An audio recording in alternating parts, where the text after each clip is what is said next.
രമ്യ, കുളിക്കാനും വസ്ത്രം കഴുകാനും പാചകം ചെയ്യാനും വെള്ളം വേണമല്ലോ. അച്ഛൻ, വേണം. കൂടാതെ കൃഷിക്കും വെള്ളം അത്യാവശ്യമാണ്. രമ്യ, കഴിഞ്ഞ വേനൽക്കാലത്ത് നമ്മുടെ കിണർ വറ്റിപ്പോയല്ലോ അച്ഛാ. ഇങ്ങനെയായാൽ നമുക്ക് എവിടെ നിന്നാണ് വെള്ളം കിട്ടുക? അച്ഛൻ, ഇത് വലിയ പ്രശ്നമാണ്. മഴവെള്ളം സൂക്ഷിച്ചു വയ്ക്കണം.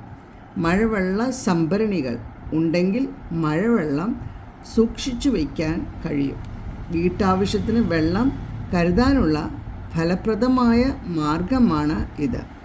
രമ്യ, കൃഷി ചെയ്യാനുള്ള വെള്ളം എങ്ങനെയാണ് സൂക്ഷിച്ചു വയ്ക്കുക? അച്ഛൻ, കൃഷിക്ക് വെള്ളം ലഭിക്കാനായി പുഴയിൽ അണക്കെട്ടുകൾ ഉണ്ടാക്കുന്നു. അണക്കെട്ടിലെ വെള്ളം കനാലുകൾ വഴി കൃഷിഭൂമിയിൽ എത്തിക്കുന്നു. രമ്യ, കടൽ വെള്ളം കുടിക്കാൻ പറ്റില്ലേ അച്ഛാ? അച്ഛൻ, കിണർ വെള്ളം പോലെയല്ല കടൽ വെള്ളം. എന്താണ് വ്യത്യാസം എന്നറിയാമോ? കടൽ വെള്ളം ഉപ്പുവെള്ളമാണ്. അത് ശുദ്ധീകരിച്ചാൽ കുടിക്കാൻ ഉപയോഗിക്കാം.